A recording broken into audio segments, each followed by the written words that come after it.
Good morning, and welcome to the award ceremony honoring 2010 Richard Driehaus Prize laureate Rafael Manzano Martos and 2010 Henry Hope Reed Award recipient Vincent Scully. I am Michael Likudis, Dean of the School of Architecture at the University of Notre Dame.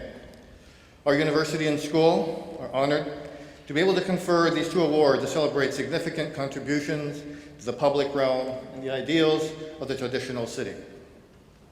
We thank Richard Driehaus for his act of civic virtue and generosity, his visionary acts in support of a built environment that will lead to better lives for all of us remains an inspiration to the School of Architecture and all practitioners of traditional architecture and urbanism.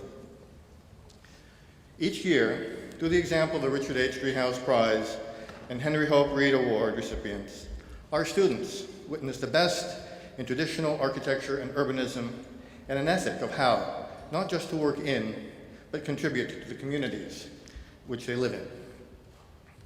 Our honorees today, Rafael Manzano Martos and Professor Vincent Scully, and indeed all our laureates in the 8-year history of this prize, have produced a diverse spectrum of beautiful and inspiring work that at its core shares a vision of how the idea of the classical unifies the world. Through the idea of the classical, our laureates show us how the monumental and vernacular buildings of the world speak to each other while celebrating their local cultures and environments, and how we connect the best of our historical achievements to our highest future hopes and aspirations. Rafael Manzano Martos shows us through his work how traditional cultures can endure and thrive today and in the future. Rafael's distinctive use of the Mudéjar character of architecture, which emerged in the 12th century from the confluence of Islamic and Christian cultures, reflects his vision without straying from its classical roots. Indeed, it honors those origins while carrying the tradition forward in a way that facilitates contemporary life and inspires generations to follow his beautiful, humane example. His practice has concerned itself with restoration of architecturally sympathetic additions, restoration and adaptive reuse, the infill to the creation of new quarters and neighborhoods in the city of Seville, as well as new individual buildings in the city and country. In short, his work has engaged virtually every mode of practice. This he has done with a spirit of civic responsibility and love for his homeland and hometown, with humility and grace, not seeking recognition for himself. This year's jury was greatly moved by these attributes and believed that they reflected the values and the spirit of classicism such that Rafael Manzano Martos should be given the 2010 Richard H. Driehaus Prize. The common theme for the Richard Driehaus Prize and Henry Hope Reed Award is that our laureates impart a message of faith and the belief in the dignity of humanity, of civic spirit and urban order, the past and future as part of a continuum that we serve as stewards of our time. It is through their ideas and work that classicism and tradition are once again part of the mainstream of architectural practice. Of even more immediate importance, those methods provide the foundation for sustainability. Their time-tested techniques encourage the building of communities and cities that can endure and are the basis for an architecture of optimism. In an age of consumerism and virtualization of culture, Vincent Scully reminds us of the wonder of life, its rituals, and the physical environment that frames them. He deals in the eternal, defined as a respect for what has come before him and attention to the legacy he and we as a society will leave for posterity. Vincent Scully's legacy can be seen in the thousands of students, architects and otherwise, who were inspired not only by his legendary lectures, but by his example as an advocate for preserving the built environment that connects us physically and emotionally. That is the essence of human communities, and few have done as much as Vincent Scully to maintain the soul of society. I would like to recognize our jury for this past year: Adele Chatfield-Taylor, Robert Davis, Paul Goldberger, Leon Creer, and David Shores, and to thank them for their thoughtful consideration of the candidates. And of course, great thanks goes to Richard Driehaus, who through his generous spirit fills this prize with vitality and renewal. Before I introduce Paul Goldberger, Richard Driehaus Prize juror and architecture critic for The New Yorker, I would like to acknowledge the participants of today's program. Edward P. Bass, the 2007 Henry Hope Reed Award laureate, will speak on the life and career of Vincent Scully, who unfortunately cannot be with us today. Accepting the Henry Hope Reed Award and Medal for Vincent Scully, we are honored to have Robert A.M. Stern, Dean of the Yale School of Architecture. Dimitri Porphyrius and Leon Krier, the 2004-2003 Driehaus Prize winners respectively, will provide remarks from Professor Scully and Rafael Manzano, Martos. Then our patron, Richard Driehaus, will provide some closing comments. It is my pleasure now to introduce our next speaker, ladies and gentlemen, Paul Goldberger.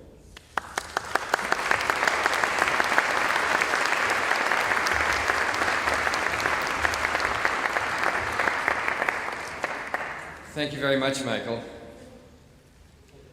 Prizes in architecture, as in so many fields, are usually given to honor new discoveries and new developments, not, one hopes, merely to celebrate novelty, but to honor the new in a more meaningful way, by taking note of original thinking that had become widely influential, or that was likely to have a significant influence on the shape of the future.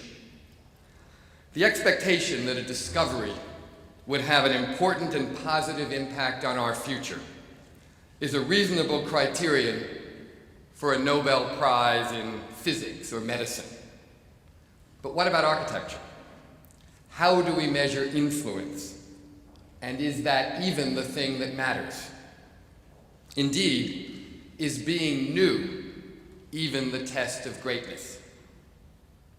It is important not to forget a line so often attributed to Mies van der Rohe, one that many people in this room may find more to their liking than his famous aphorism, "Less is more." We should remember that Mies also said, "You cannot invent a new architecture every Monday morning." In other words, novelty is not all that it is cracked up to be.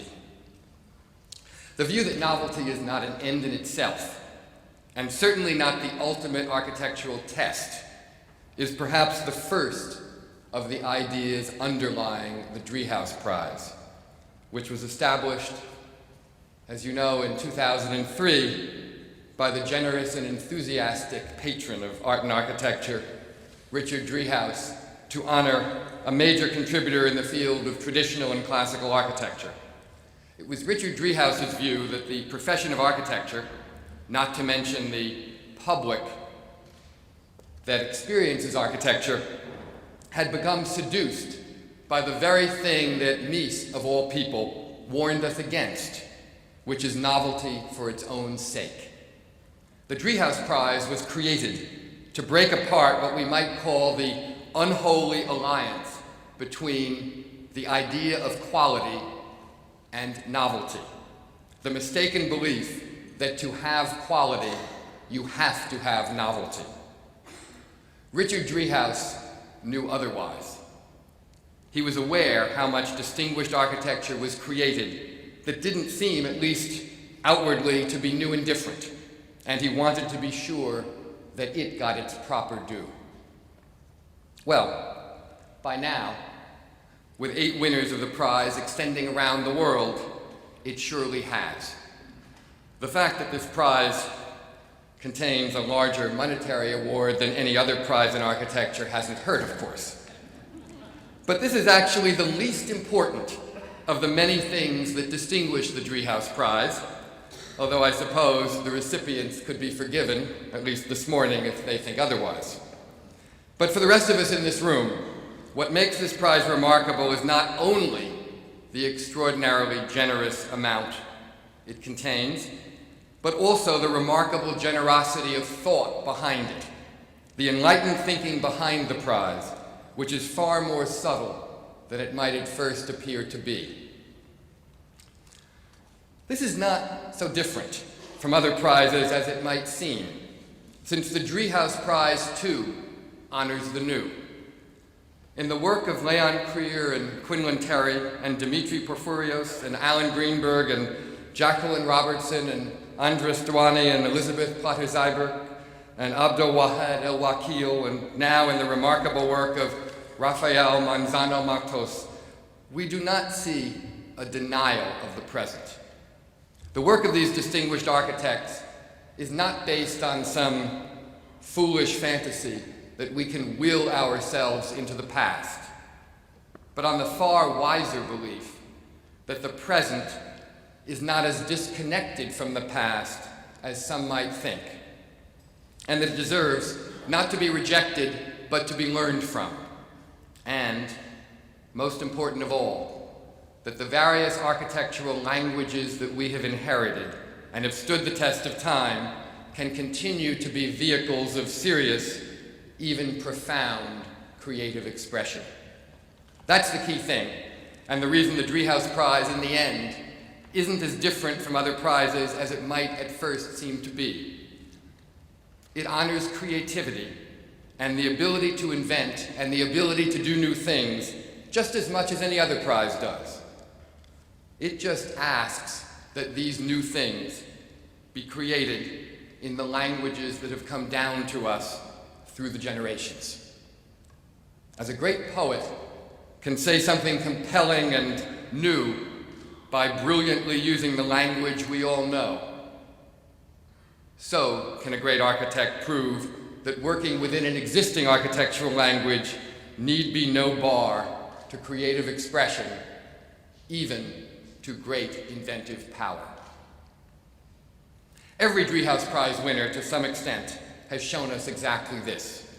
Over the years, the prize and its jury have become, if anything, even more cognizant of the notion that the words traditional and creative need not be mutually exclusive.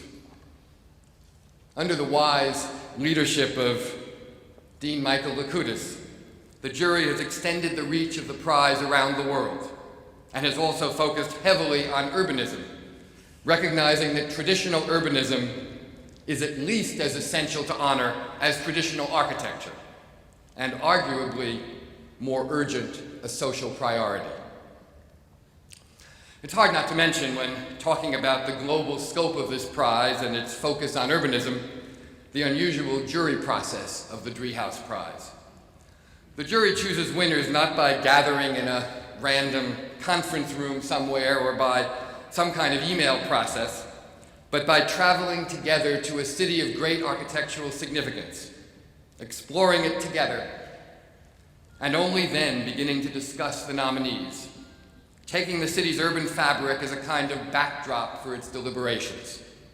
In recent years, the jury has met in Paris, Prague, Buenos Aires, and Washington, all very different cities that each offer different lessons in the ongoing meaning of traditional architecture and urbanism in our time. By traveling around the world, the jury is not seeking a winner whose work in any way literally resembles the architecture of that city. The goal is different. The jury is hoping to be inspired by the way in which traditional architecture in the city it is visiting continues to create a viable and living present, and in a sense of an urban whole. The settings of the jury deliberations, you might say, are intended to keep the jury focused not just on architecture as a series of objects, but on architecture as urban form, and on architecture's role in the making of place. In the end, that is what the Driehaus Prize seeks to encourage: architecture's ongoing role in the making of civilized places.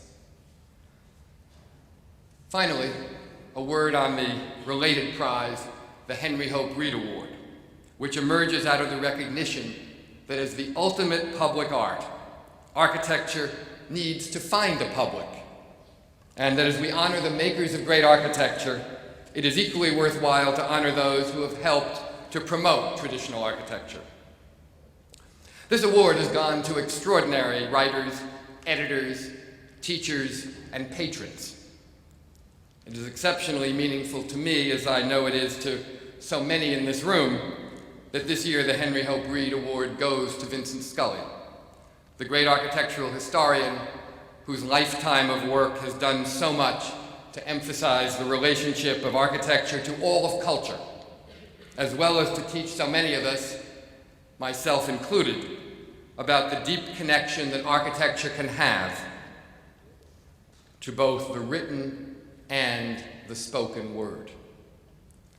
Vincent Scully has written more movingly than anyone else alive about what architecture can mean to the making of community. And he has called architecture a continuing dialogue between the generations developing across time. That view of architecture, a continuing dialogue between the generations developing across time, is not only a wonderful way of thinking about the essence of the building art, it is also as good a summary as we could ask for of the ideals that led Richard Driehaus to create the Driehaus Prize and bring us all together in celebration here this morning. Thank you.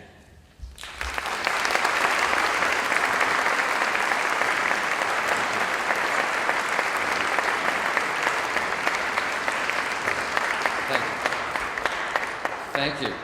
Now I'm honored to call to the platform another winner of the Henry Hope Reed Award, Edward Bass. Ed?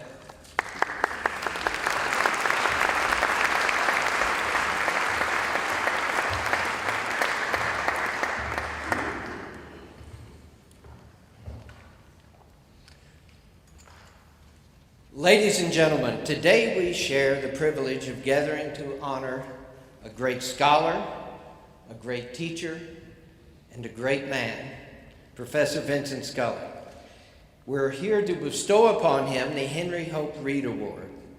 This award, born out of the energy and generosity of Richard Driehaus and the leadership of Michael Lakutis, is presented annually, and I quote precisely, to an individual working outside the practice of architecture who has supported the cultivation of the traditional city, its architecture and art through writing, planning, or promotion.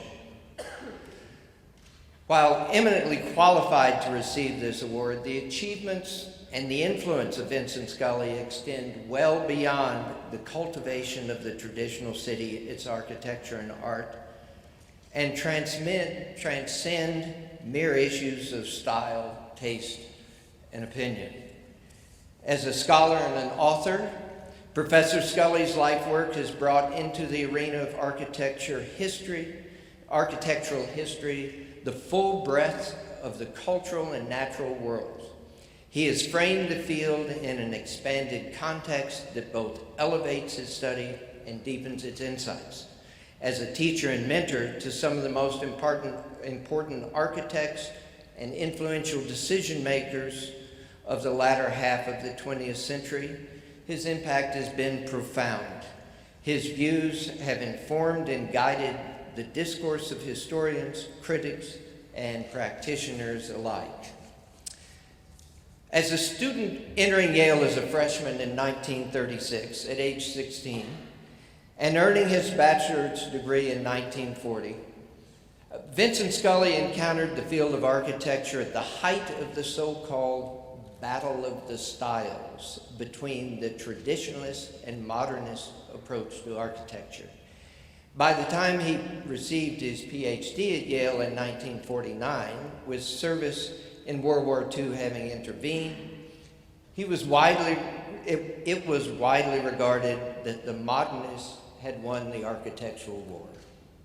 But Scully's work took a more inclusive and historically informed approach.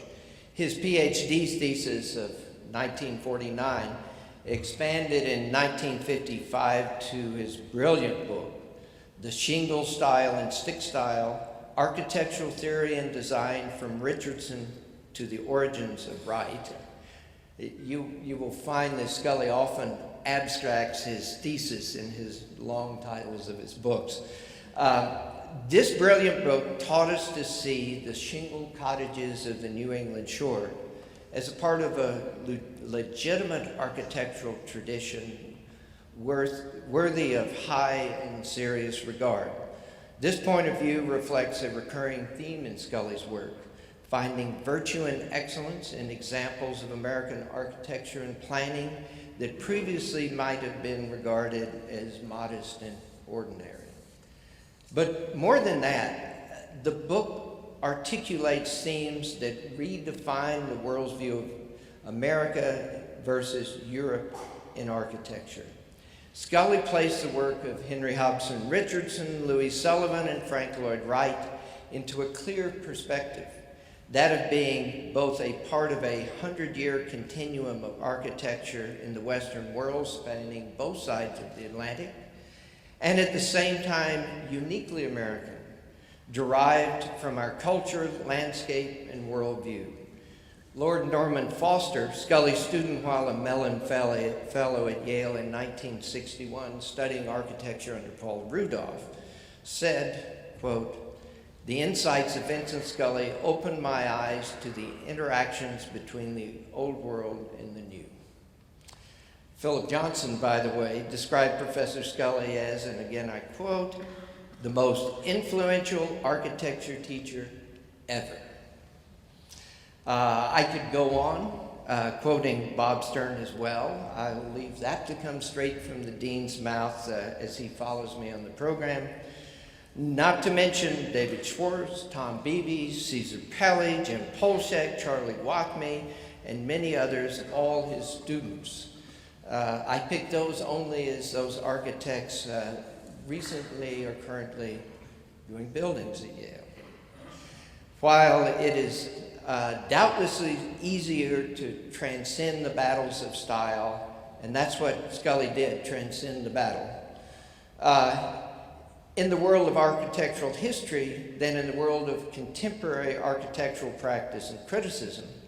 One of Scully's great gifts to his students has been to give them the intellectual and philosophical basis to pursue architecture on their own stylistic terms, in their own time, in their own place, free of the constraints that ideology imposes on style. I know from my personal experience that architects practicing in widely disparate styles have found Scully supportive, thoughtfully critical where called for, but clearly intellectually supportive. Other works by Professor Scully throughout his career have had enormous influence on architecture's view of the world and the world's view of architecture. Three books in particular, again he goes for long titles: Earth, Temple, and the Gods, Greek and Sacred Architecture, Pueblo, Mountain, Village, Dance, and Architecture, the Natural and the Man-Made, all published in various original and revised editions between 1961 and 1991, school us, urge us to encompass in our thinking all that is man-made and all that is natural, together and co-equal as we contemplate and deal with the world in which we live. In Scully's view, both the built and the natural worlds can be, and where appropriate should be, thought of as sacred.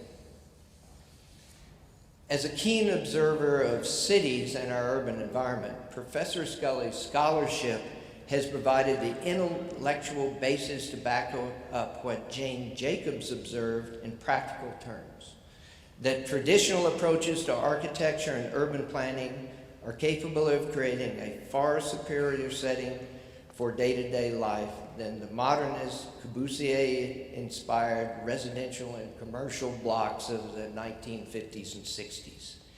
He has helped us appreciate that rich traditions of planning and development that built the towns and cities of America produced in most cases a far more pleasing and humanistic, and for that matter humane, environment than those of the heroic secessionists of modernist ideology.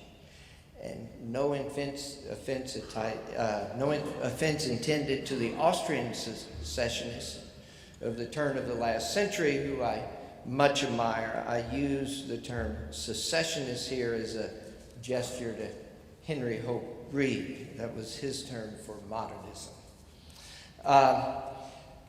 Carrying the theme further, Scully is frequently and increasingly focused, even champion architecture born from regional traditions and culture, showing preference over the universal architecture that assumes a common vision to be applied to or imposed on all situations internationally.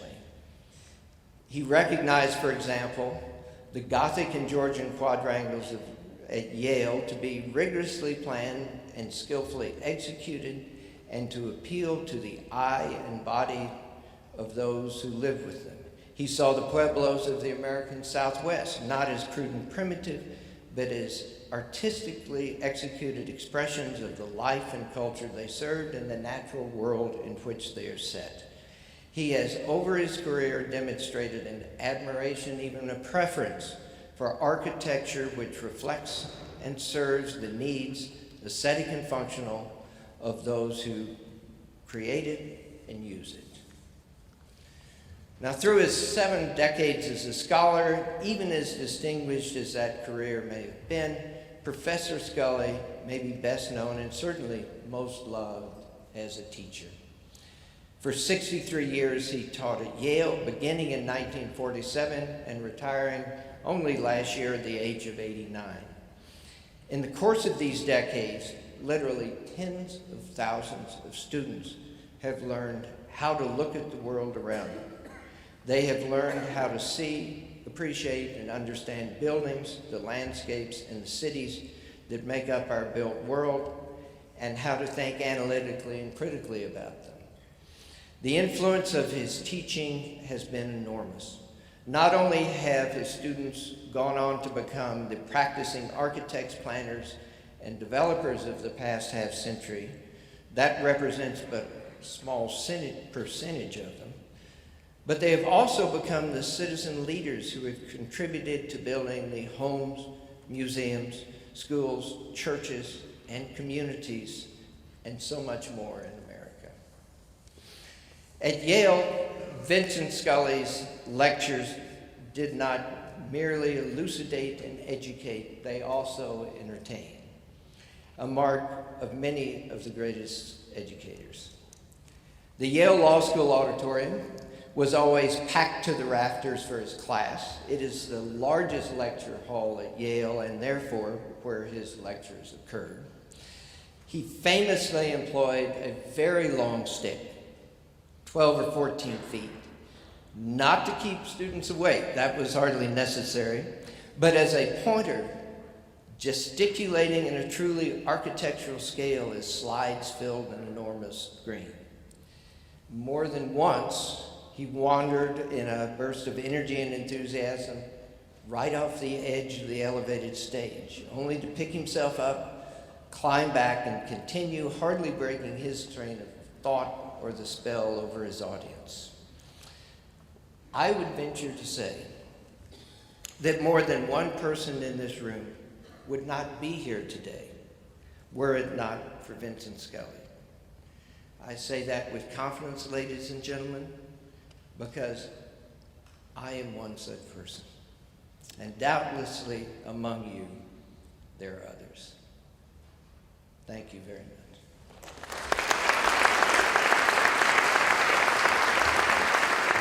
Established in 2005, the Henry Hope Reed Award is presented to an influential supporter of the classical architecture movement. Richard H. Driehaus and the University of Notre Dame School of Architecture bestow the honor annually in conjunction with the Richard H. Driehaus Prize for Classical Architecture. Past winners include Henry Hope Reed, who received the inaugural award in 2005, editor David Morton, environmentalist and philanthropist Edward Perry Bass, former director of the U.S. National Park Service Roger G. Kennedy, and Argentinian preservationist Fabio Grementieri. This year's Henry Hope Reed Award goes to the legendary Yale professor and inspirational leader of the preservationist movement, Vincent Scully. My whole approach at the beginning was a visual one, and I was in Italy 51, 52. And there, I really became fascinated with towns. And I began to see that taking a picture in the Val d'Orcia, say, of a villa, and you had to get the landscape too. So I began to see architecture, not the way it was published all the time in modernist books, which each one's separate, like something in accounting, but as part of an overall urbanistic continuum in which the man-made and the natural were parts of the same thing. Quoting Winston Churchill saying, "We make our buildings and then they make us." And it's really true. But beyond our buildings, what architecture makes is the whole human environment. And that whole human environment in the city is one in which our buildings, just as you look, say Yale, where the Rudolph building follows the Kahn building, follows the building of 1928, follows the building of 1965. We're seeing the past generations develop one relation to the other, having a conversation. They do. A conversation. That's why it's so important to build in relation to everything else in your building in the city. It's why you have to, just the idea that every building is separate, it has to be special, and it has to be inventive, and it can't get along with anything else, is destructive of the human environment. Architecture makes an environment in which we live, shapes us. And just the way our sculpture, for example, is an image as our bodies of the human act in relation to the environment. But the Rudolph's building leaps up and embraces the whole thing across the street, completes it. It's a wonderful conversation, literally a conversation, across generations. That's why, just a visual thing of telling you what the world is like and what it's like and how he's different from this one, but how he's like it, and how he's making the same place. That's what the city is doing. You build in relation to the past, you build in the future picks up what you do. Of course, I've been involved in historic preservation for a long time, and especially since the destruction of Penn Station, like so many other people. You know, that's such a shameful, what they did to Penn Station in '63, of course, is the basic act. It's the basic act of, the basic crime that everybody recognized. Such a beautiful place, torn down purely for greed. You know, there's this great space. A long time ago I said we used to come in like gods. Perhaps it was too much. Now we crawl in like rats. And all of a sudden, once it happened, everybody saw it. But nobody tried to stop it. The National Register of Historic Places grew out of that outrage, what happened at Penn Station. And notice they say places, not buildings. In other words, they're talking about the human environment. And they understand this wonderful phrase. Earlier, I was marinated in modernism. And I love the heroic figures of modernism, the invention, as I saw it, that all modernists did. Now I see much more important than that is the integration of the creation of places and of housing people properly. Every building is in a continuum relationship to every other building, seen and unseen, in the world of the mind, in the unseen, in the seen, in the place, in the city, in that place. So I don't believe in background buildings. I think they're buildings, and they're important, and every one is important and does its job in its place, and every one is as difficult and so on as any other. And there's no need to have every building be different than every other. Oh, classical architecture understands that perfectly. Vincent Scully, considered one of the most important interpreters of art and architecture of our times, has inspired generations of students. Yale alumni often cite his lecture courses as their most profound academic experience.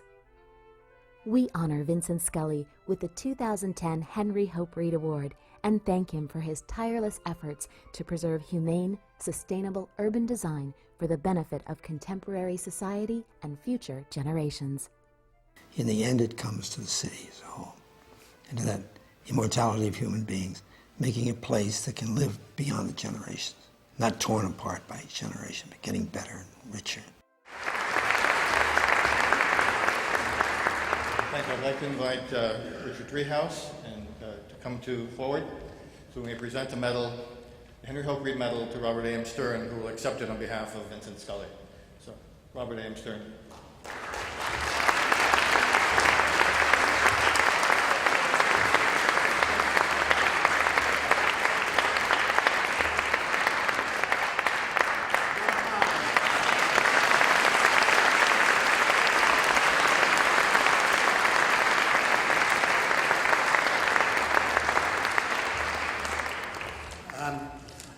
First of all, I want to thank Ed Bass for that very beautiful talk. And of course, I'm honored to accept the Henry Hope Reed Award on behalf of Vincent Scully, who was and is my teacher, my colleague, and my friend. Professor Scully regrets that he is unable to be with us here in Chicago today, but he asked that I read a short statement of appreciation and thanks for this generous act of recognition for a lifetime in the service of architectural excellence. Professor Scully's words of thanks go as follows.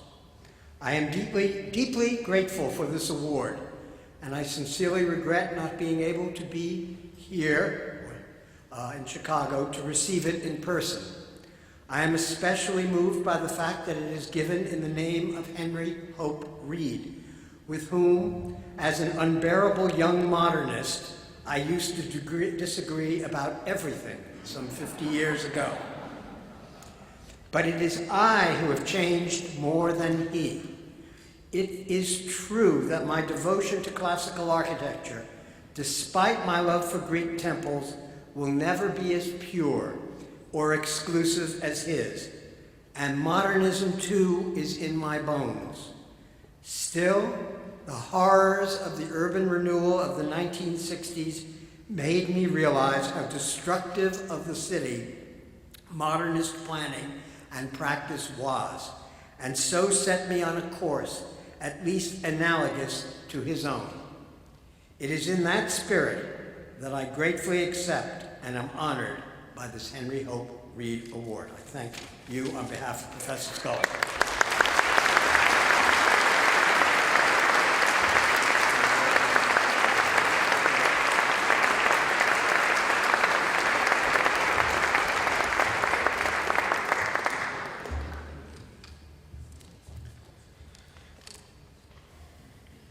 Well, I'm actually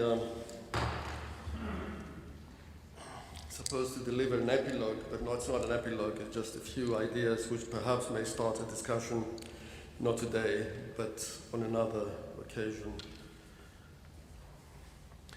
And I was thinking the other day, coming here under incredible duress of Sino cities, what perhaps I should really call this address.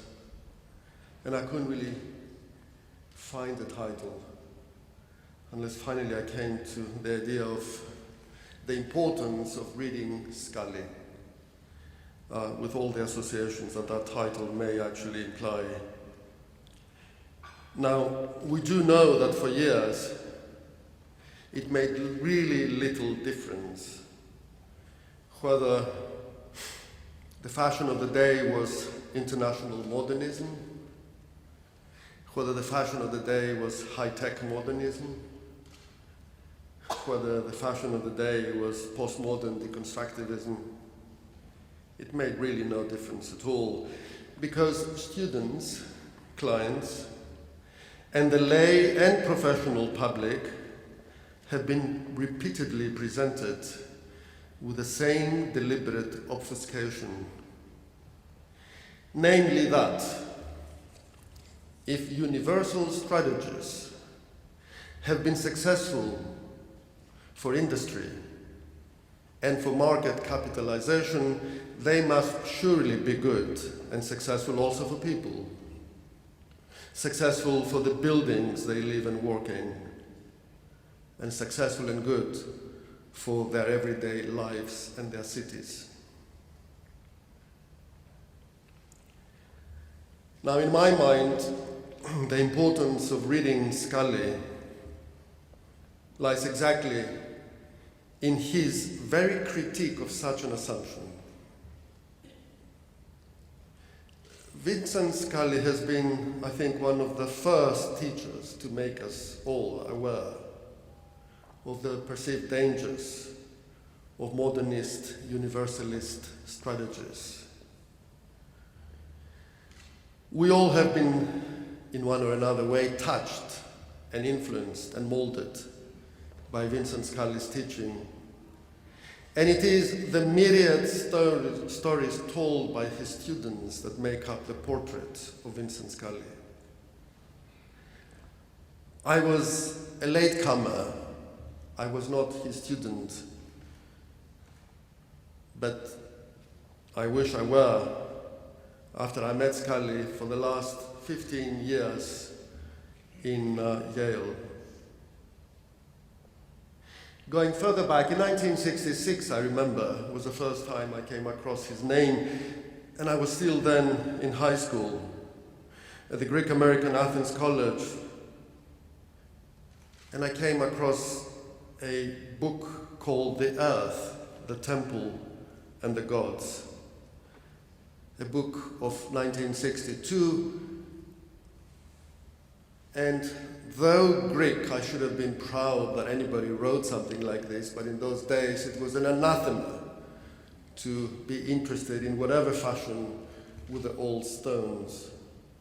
I was moved, however, I remember, by Scully's not praise of classical architecture, but by Scully's mythic obsession with the sighting of ancient Greek buildings, not just temples, temples of course foremost, and their relationship to the landscape, their relationship not just to the landscape, but the relationship to the sun and their relationship to the sea.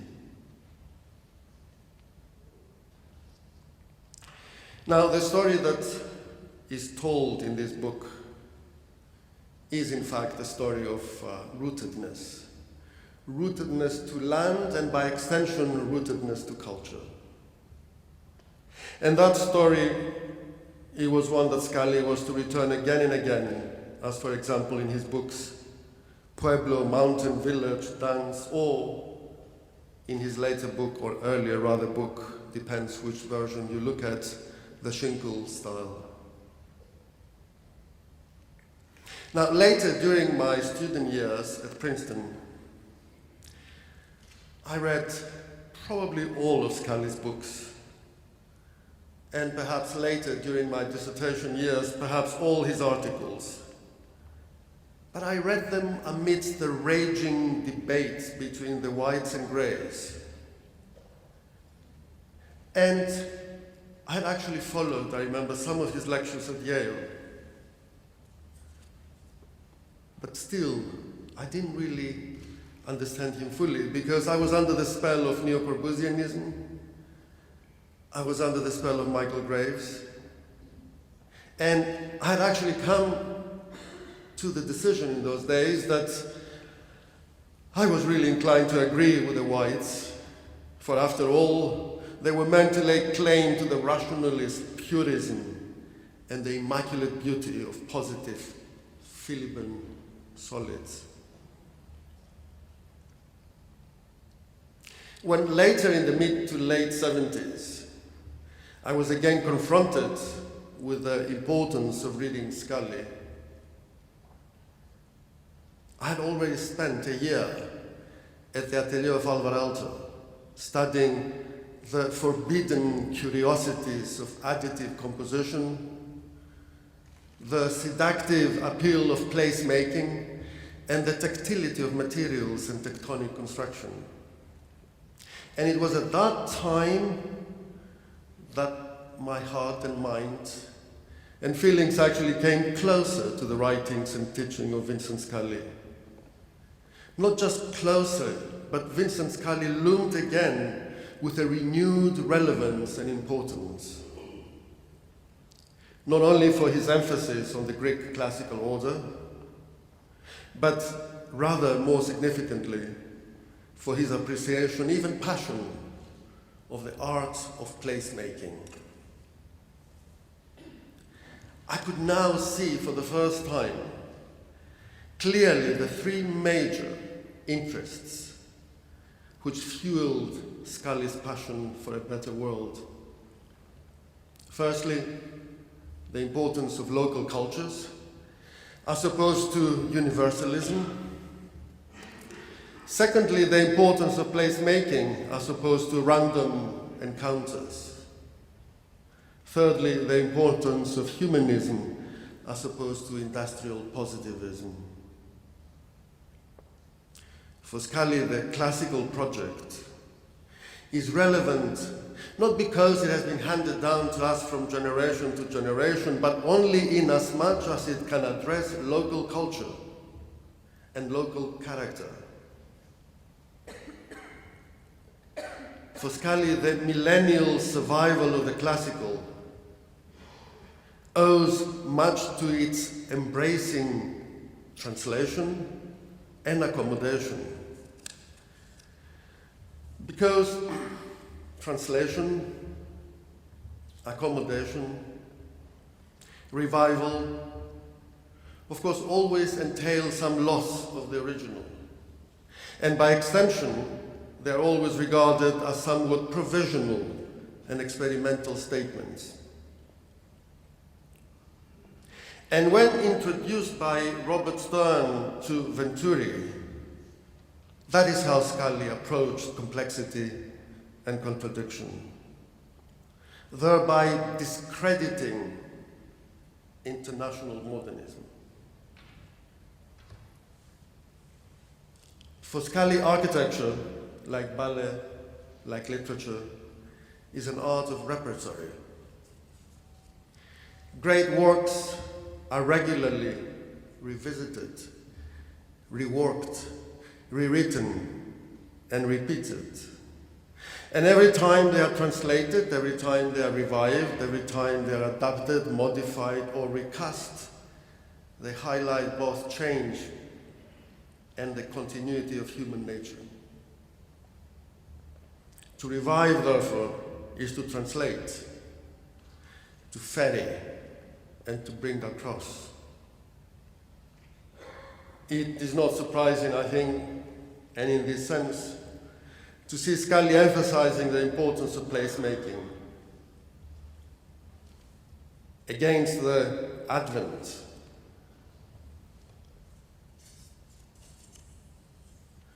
of international modernism and globalization. Scully celebrates character and idiosyncrasy as benevolent guardians of human individuality. An inspirational leader in the American preservationist movement, Scully criticized the indiscriminate sprawl of American cities, of American suburbs, as a sign of civic decay, as a sign of loss of community, and as a sign of placelessness. And ironically enough, it was as if Norman Mailer's critique of modernism was leaving us, quote unquote, isolated in the empty landscapes of psychosis, had actually touched Scully so deeply that he embraced a contextual architecture of community, thus becoming the inspiration to the American new urbanists in the 1980s. Indeed, Scully made it possible for his students to make distant connections plausible. Connections between classical Greece to the American shingle style. Who could ever imagine that? From Italian rationalism to postmodernism. From the Prairie House to the upstate New York barn. From the Tuscan cityscape to that of American new urbanism. Scully's lectures have been a priceless and unique treasure of both oratory, passion, and wisdom. Scully writes and speaks in formal style to his rivals, intimately to his dear friends, in broken style when he admits defeats, or jokingly when discussing his latest book. As a teacher of architecture, and as a teacher of history, Vincent Scully is indeed the greatest and the most lovable humanist. And this is why we honor him today. Thank you.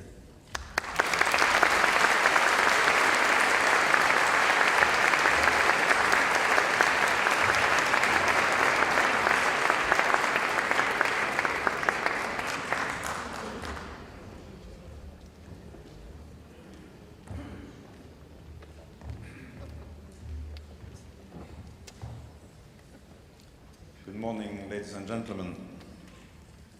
I'm indeed very honored to speak here for this prize ceremony, which is unique, I think, in the world. It is that Richard Driehaus prize is honoring the unrecognized. It's extraordinary because when we sit together in this jury, there's of course a large number of very meritorious people who have not been recognized by architectural prizes, which are well known around the world, but who never go to those people, and you wonder why.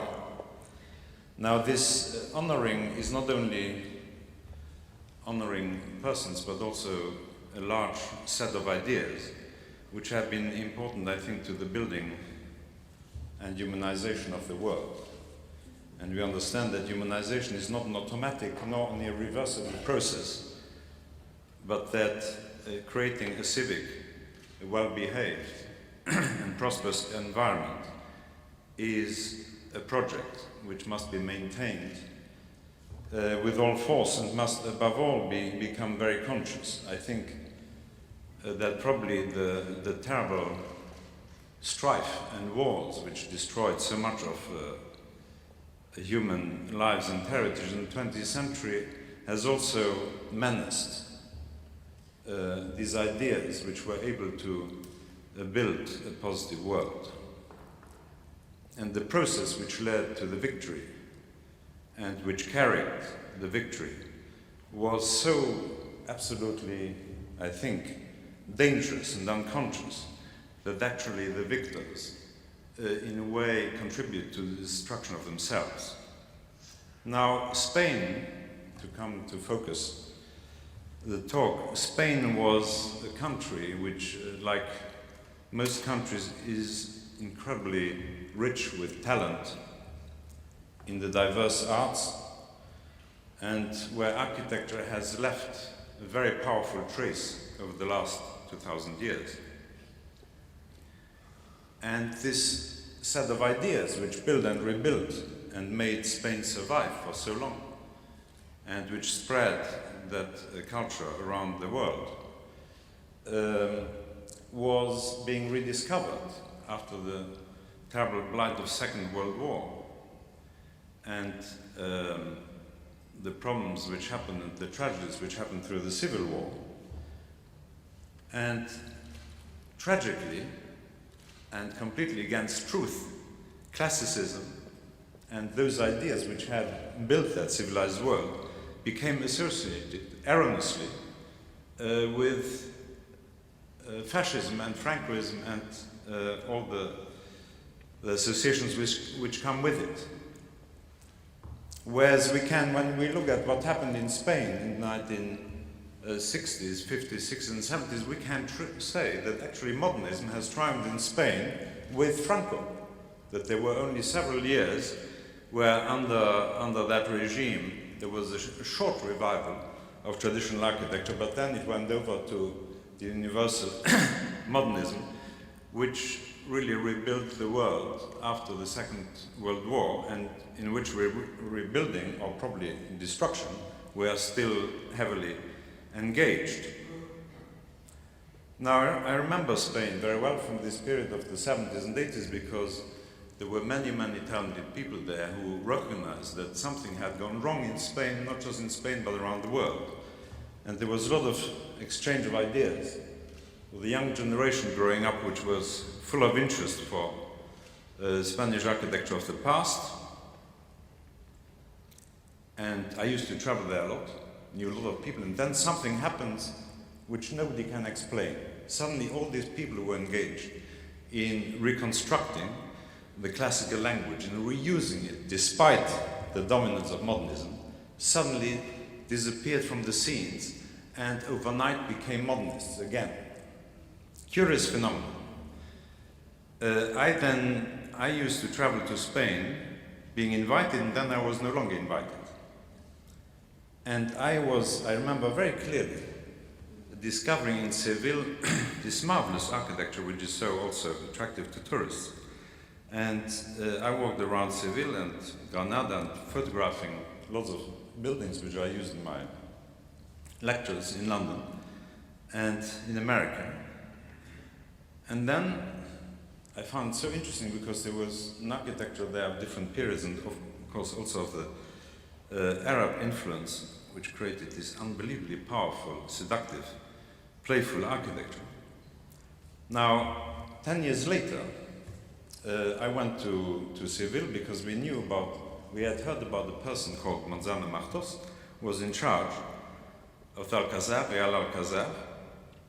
And in fact, I discovered then, remembering the pictures I had taken, that many of the buildings I had photographed were not historic buildings built in the 17th, 18th, or Middle Ages, or even I thought there had been an incredibly interesting architect there who had designed in the Otto Wagner mode, mixing influences in this very powerful, manly style of the secession, but with a very powerful local color of Seville. And it turned out that this person was Manzano Martos. He was not an architecture done in the past, but was actually a modern architecture. And I then met this person, and he turned out to be very important there, and he was not interested in publishing. It was very difficult to find a photograph of his work. He didn't have, unlike most architects, a publicity agent. And then Maurice Guillot and I wanted to make a book, but it came to nothing because there were no pictures and we didn't have the money to fund it, and Manzano Martos was occupied with much more important things than publishing books. So I forgot about him. Well, I didn't, but I knew he was there, and he was doing this extraordinary work despite Spain having changed. He was one of the rare people who, despite this cataclysmic change, which wiped out all this intelligence and changed people's courses, extraordinary. There was a critique of modernism which was unbelievably powerful, written in 1980 by Luis Fernandez Galeano, but all forgotten, translated, published in America, but never really taken seriously.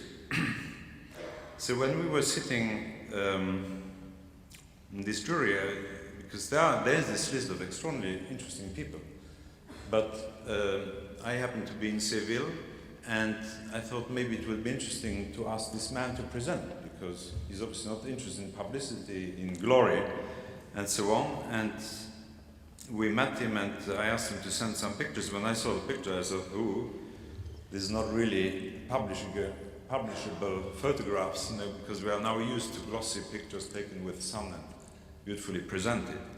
These were photographs which were taken out of the hand. I would have done better pictures, but anyway, I didn't have my archive with me. So I thought there would be no chance, no glory for Manzano Martos, because he doesn't know how to present his work. The buildings stand there in their pride, in their beauty, but he doesn't know how to photograph them. So we met in Washington, and there was this dossier of 50 pages of beautiful pictures, and then Manzano's pictures, and I didn't say a word. And then, I think it was David who said, this is really an interesting fellow. What does anyone know anything about him? I said, yes, well, I knew him some time ago. He's really good, but the pictures can't really tell about the quality of the work. And then Richard said, yes, I really like this. I mean, this is really what I want. Because this is not just preservation, this is invention. Because a lot of the buildings which you see around Granada, around Albaicin, around Seville, and even in Catalonia and all around Spain, is marked by this extraordinary person who doesn't sign his buildings. They are unrecognizable as his buildings. Because if you do the things right in architecture, there is no glory. Because the buildings are so integral of the established language, of the established qualities, of the things we expect architecture to deliver, that we think they are historical. But they are no longer self-evident, because to do this quality of work nowadays is an unbelievable battle, because the system works against you, and virtually everything which is done in that sense is a heroic achievement, because once the system is left to its own destiny, it creates the buildings without interest and without any quality. So I welcome Manzano Martos to this Parnassus, because finally there is glory I think, in doing the things right. Thank you. Rafael?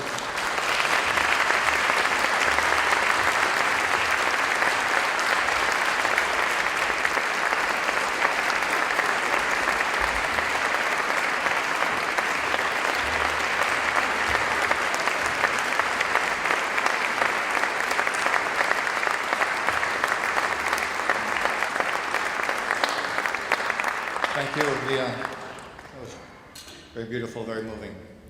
And now we would like to present the Richard H. Driehaus Prize to Rafael Manzano Martos.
Mi admirado Mr.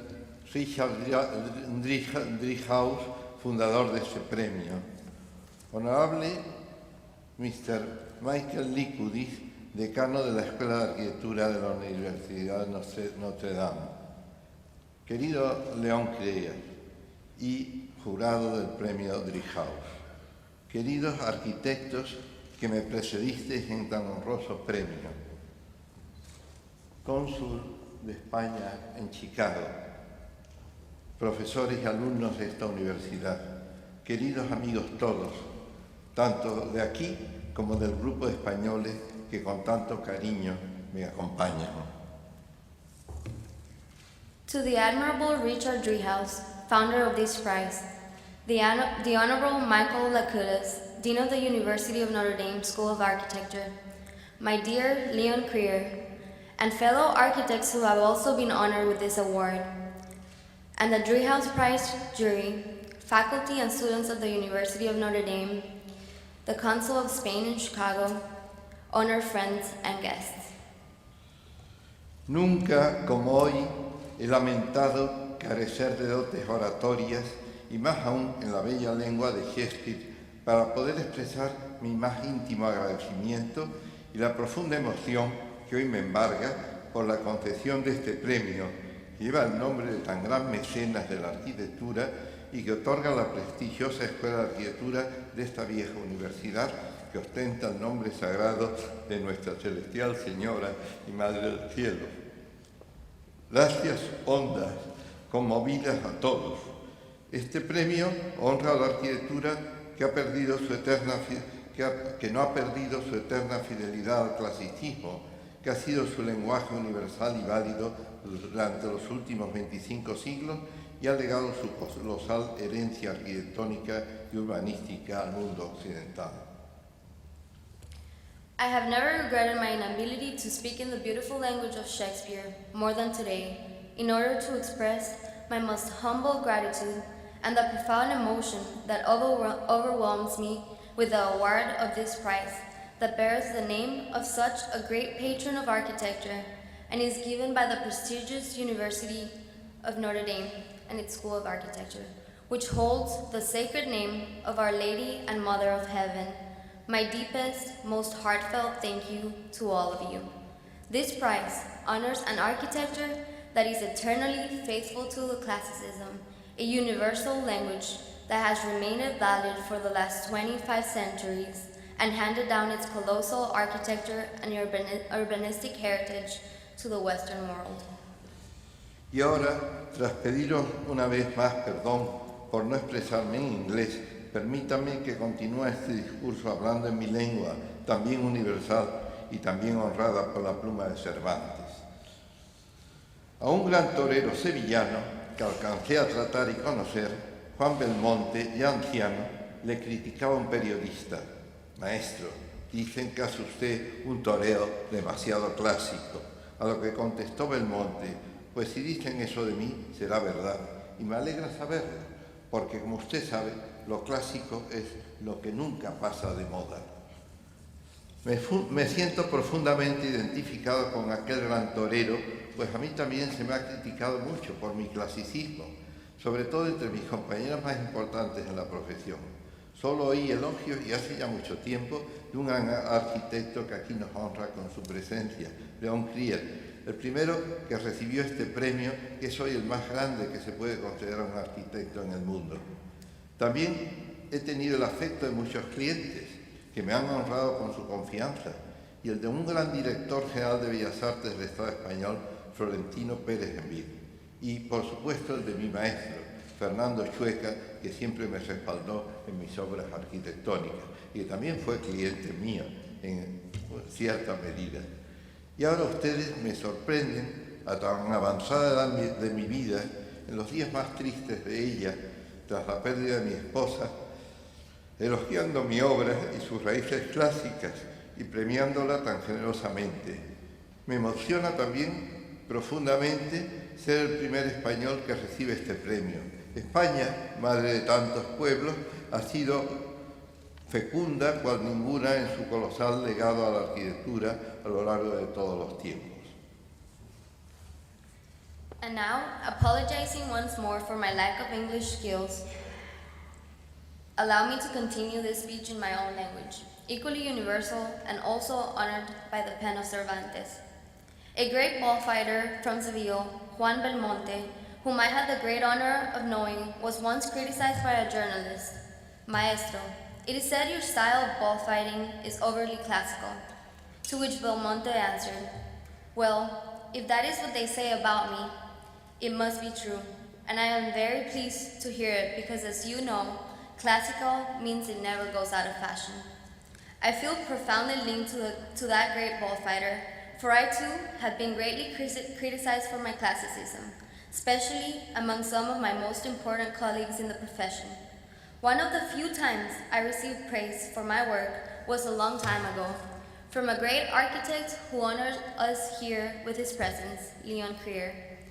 I have also received the affection of many clients who have honored me with their confidence and patronage, including the great Director General for Fine Arts in the Spanish government, Florentino Pérez Envid, and my own maestro, Fernando Chueca, who always supported my architectural efforts. And now, you surprise me at this advanced stage of my life, and in the saddest part of it, after the loss of my wife, praising my work and its classical roots, and rewarding it so generously. I am deeply moved to be the first Spaniard honored with this award. Spain, mother of so many nations, has carried a legacy of exceptional architecture throughout time. Yo tenía muy asumidas las críticas a mi obra, que había intentado llevar a la perfección dentro del lenguaje arquitectónico heredado de mis maestros y que mejor conocía, en un mundo que de forma bárbara y suicida destruye cada día la herencia irrenunciable e irrepetible de sus ciudades, su arquitectura y su paisaje que he amado tanto.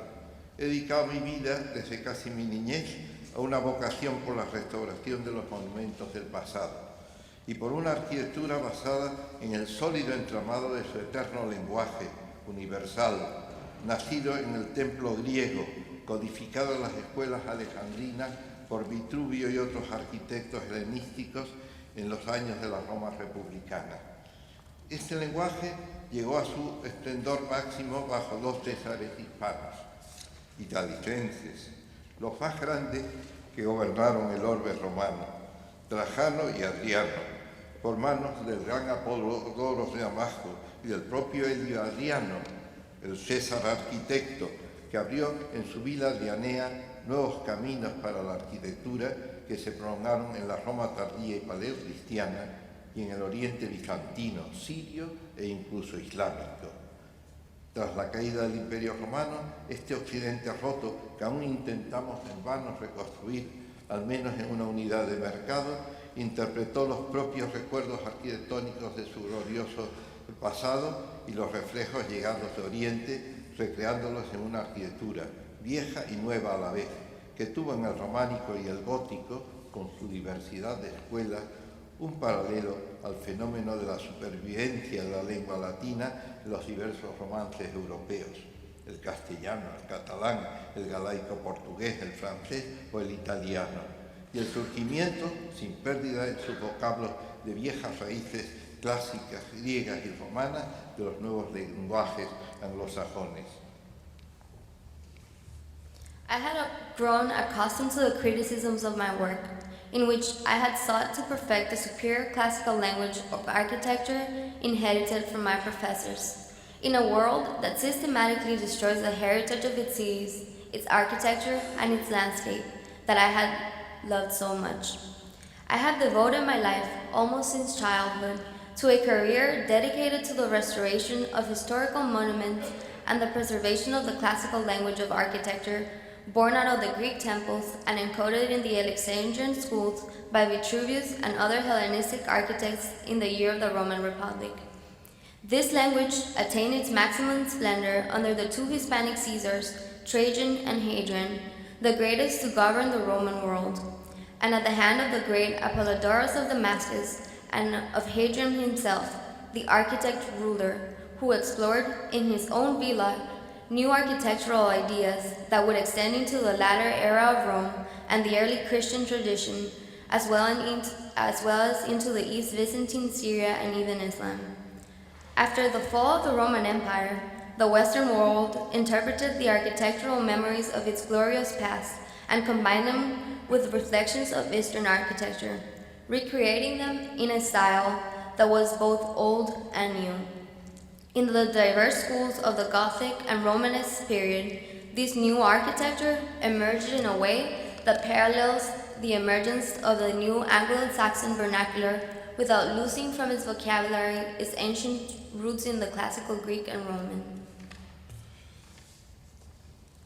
Todo este pasado medieval iba a olvidarse tras la profunda renovación filológica del lenguaje antiguo de la arquitectura impuesto por el humanismo renacentista, que surgido en las repúblicas italianas, mínimas, pero ricas y cultas, iba a invadir Europa, iniciándose por España y Francia.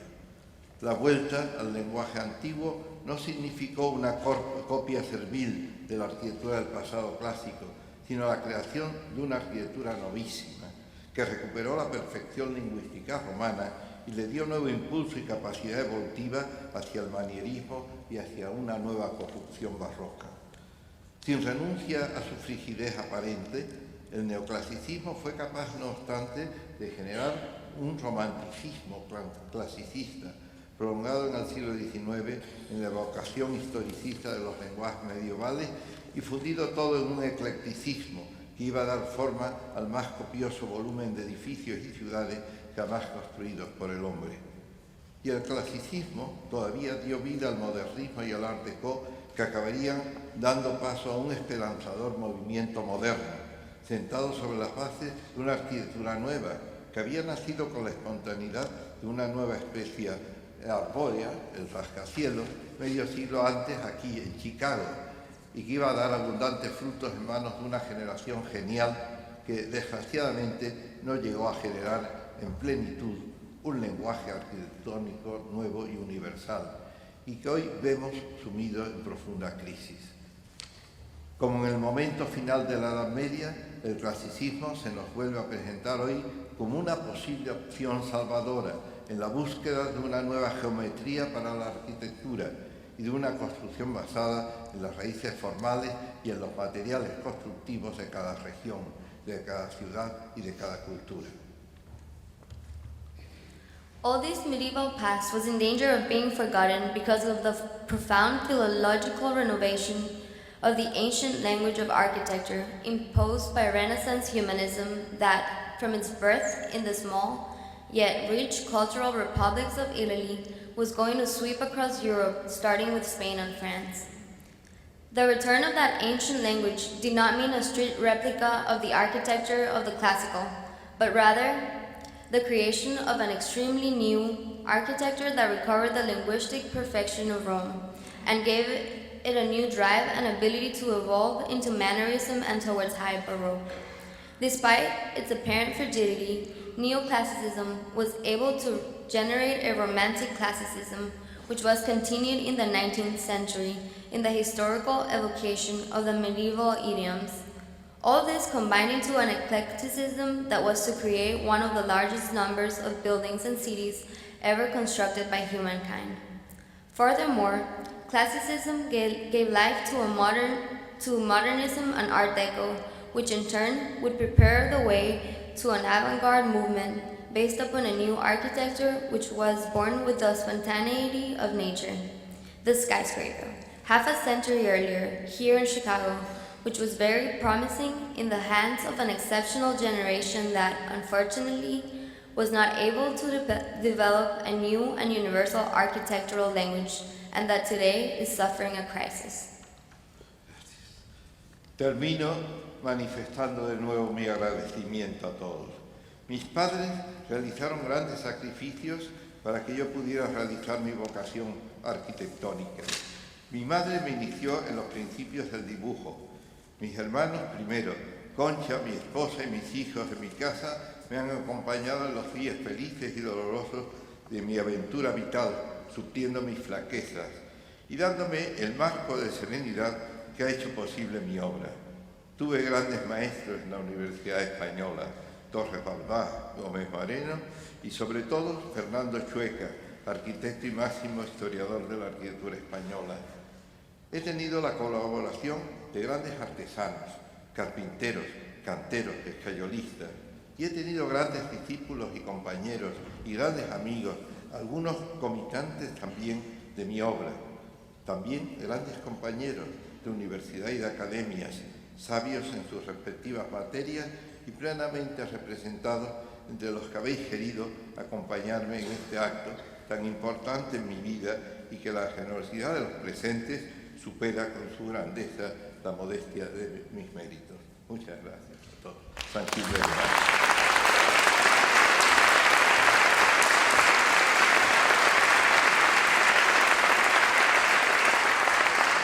I close now with my sincere gratitude. My parents made great sacrifices so that I could achieve my career in architecture. My mother introduced me to the principles of drawing. My siblings first, then my wife, Concha, and my children have accompanied me through the happy and painful days of my life's adventure, filling in for my weaknesses and giving me the serenity necessary to complete my work. I had great teachers in the University of Spain, Torres Balbás, Gómez Moreno, and above all, Fernando Chueca, an architect and the greatest historian of Spanish architecture. And I have had great students, colleagues, and friends, some of them working with me, colleagues at the university and in the academies, all full of wisdom in their respective subjects, represented here by those of you who have accompanied me in this ceremony so important in my life, in which the generosity of those present exceeds in the grandeur the modesty of my merits. Thank you.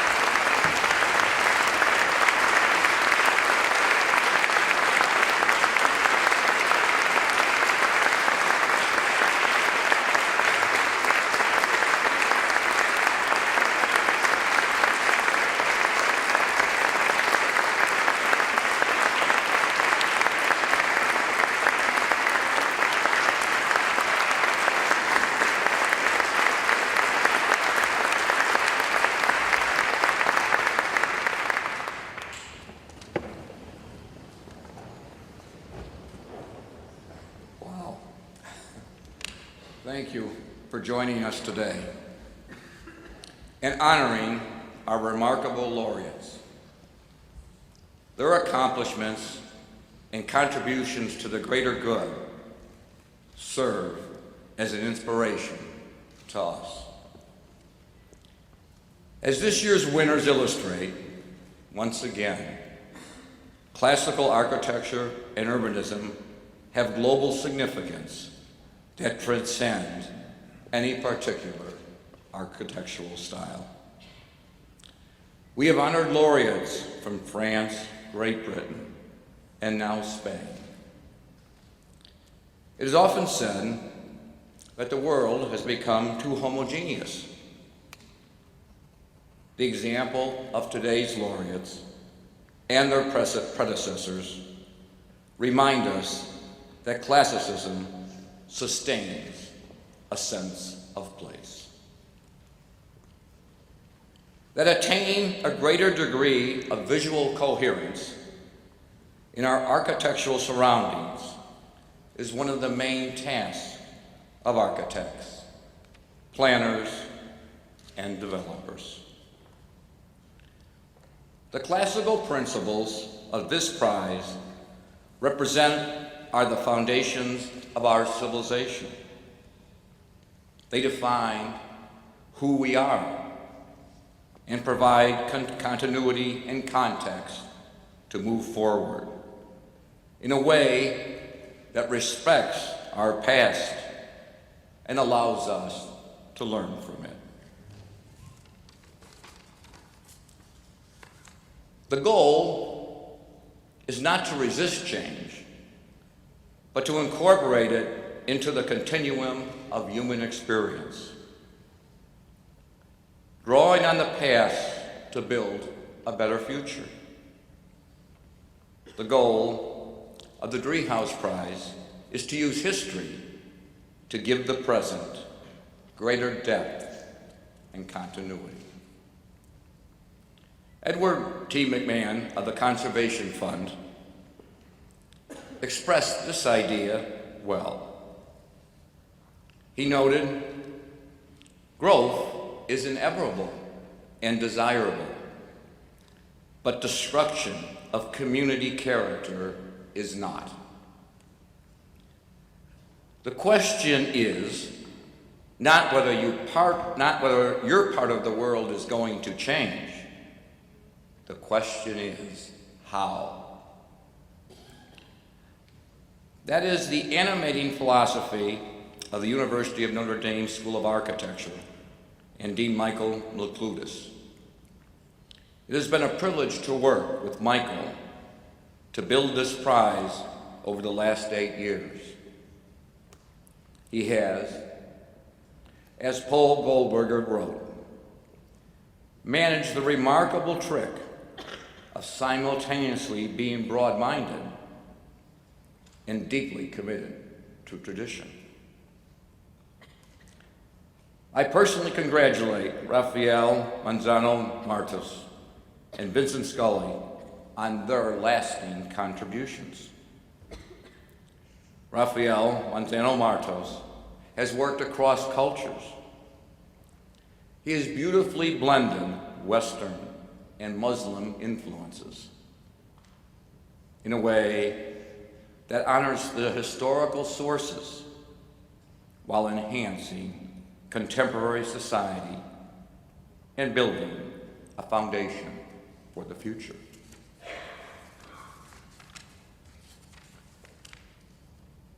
Vincent Scully's legacy includes his tireless protection of cultural treasures threatened with extinction. Also, the dozens in the audience today and thousands around the world who learn to appreciate and interpret the built environment around them. Chinese educator and reformer Madame Chiang Kai-shek said, "We live in the present. We dream of the future, but we learn the truths from the past." These truths are embodied in our laureates. I salute you both. And before I conclude with this video on Rafael Manzano Martos, filmed in the city of Seville, I would like to also give additional contribution to Mr. Marcos of another $100,000 for his use in preservation, classical construction, and education. So, thank you.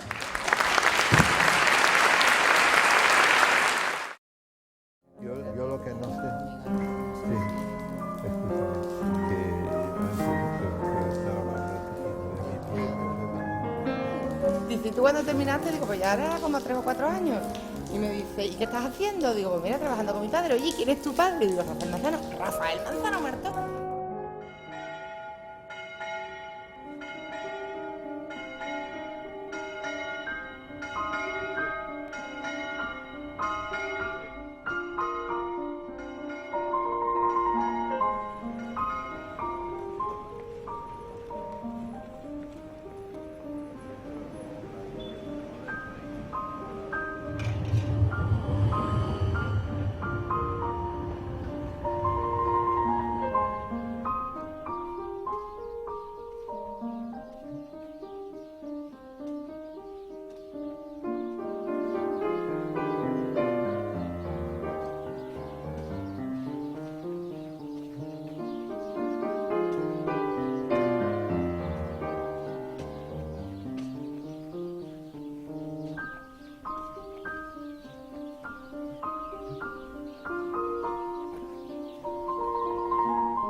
¿No? Pero lo vamos a hacer unos chavos, ¿no? O sea que lo que yo quiero ahora es un poco que hagamos esto a partir de lo que ya tenemos. Porque tú esto lo tienes que ir preparando para...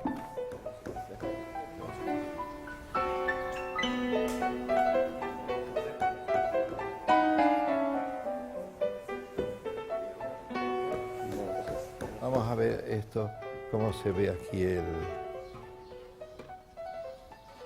No, está bien, ¿eh? Tiene rotundidad y fortaleza. Eso tendrá la misma profundidad que el del patio de contratación, más o menos. Sí, el mismo. Lo mismo. 28 creo que sí. Muy bien.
Sobre todo que estas vigas, don Rafael, vienen en una medida de 40 por 40, impresionante. Esta madera traída de América, paseada de América a Europa, es verdaderamente. Es que es un pino melis. A mi gusto ha quedado todo muy bien. Y que además se ha montado allí con una facilidad tremenda. Sí, ¿no? ese que hay un traje. El lazo de... Para formar luego la estrella de 8.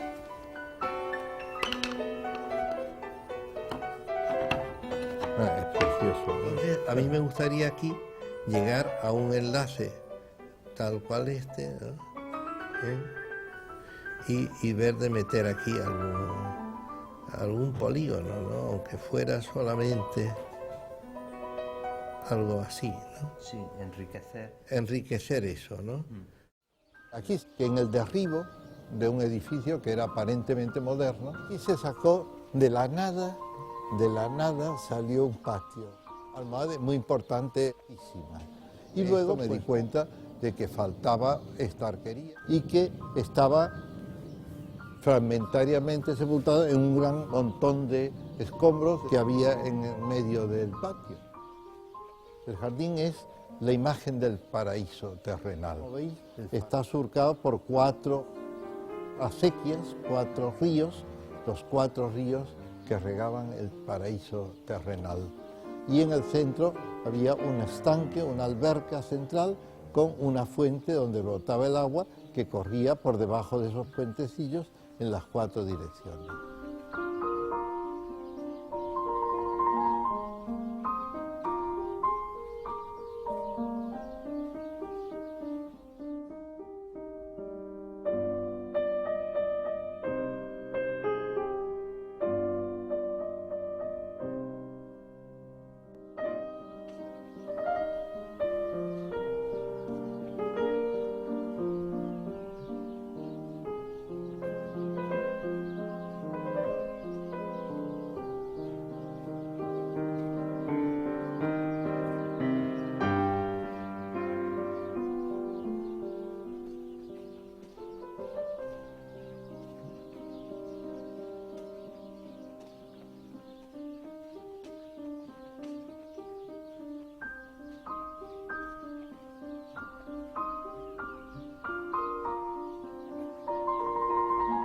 En la restauración de monumentos hay que inventar lo mínimo, pero ese mínimo no se debe dejar de inventar. Es fundamental que las cosas queden terminadas y con una coherencia artística y con una coherencia también documental. Cuando se construyó la planta alta, en tiempos del emperador Carlos V, la torre externa quedó deprimida, quedó como enterrada bajo las cubiertas.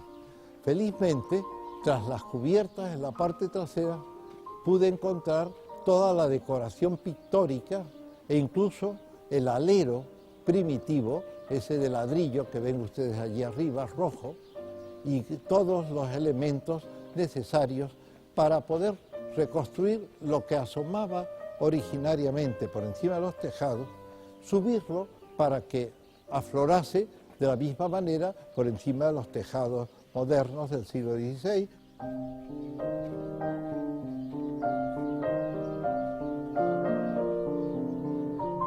La arquitectura sin lenguaje que hoy practicamos casi siempre es incoherente con el contexto arquitectónico heredado y ese conjunto monumental que intentamos salvar y que las leyes protegen, pues simplemente con la introducción a veces de un solo edificio moderno y equivocadamente moderno, pues puede quedar destruido precisamente por la presencia de un elemento incoherente en su contexto.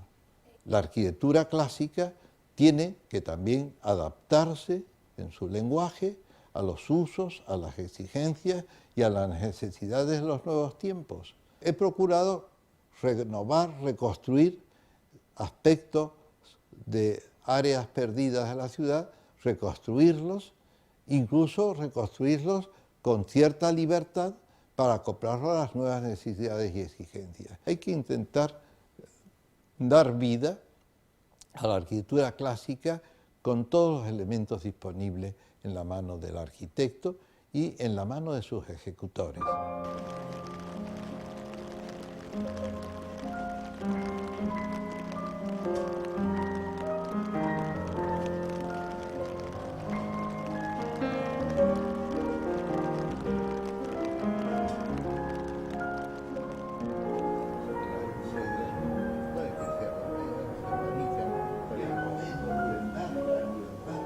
Es ocultar las dos vertientes del tejado, la ocultamos con esta cornisa, con esta moldura, tema este, que es el que yo quería hacerle esta especie de oreja.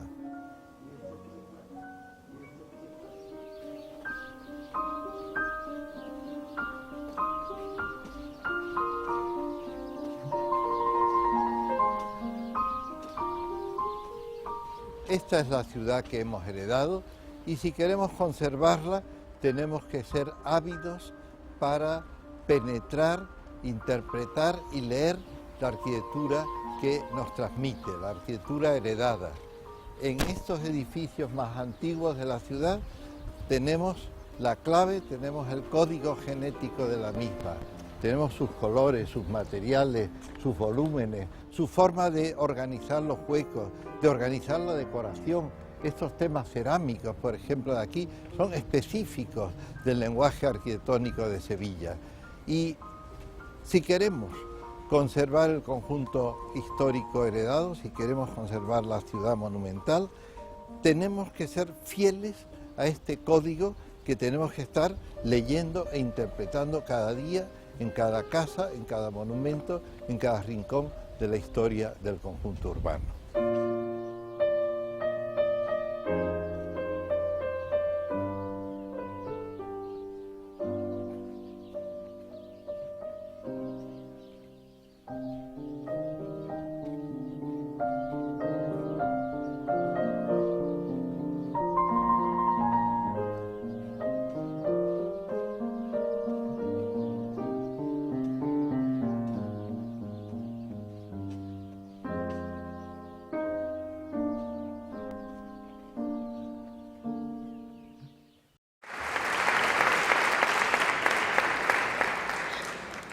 This concludes today's award presentation.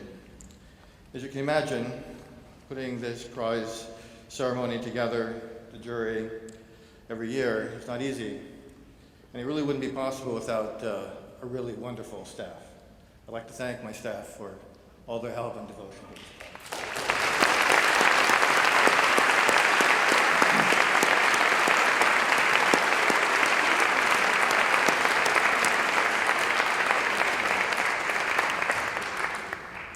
Particular Cara Kelly, whose burden it is every year.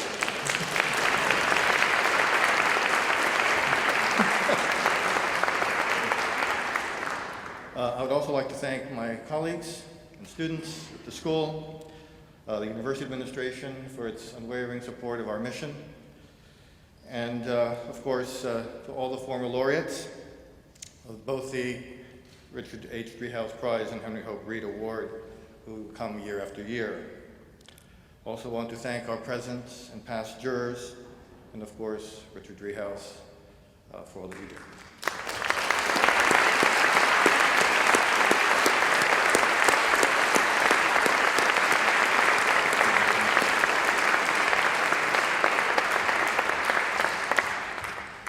And thank you all for coming, especially our guests from Spain, who traveled, 50 of you, I believe, traveled over the Atlantic to be here today with us and celebrate this wonderful day. So, thank you all.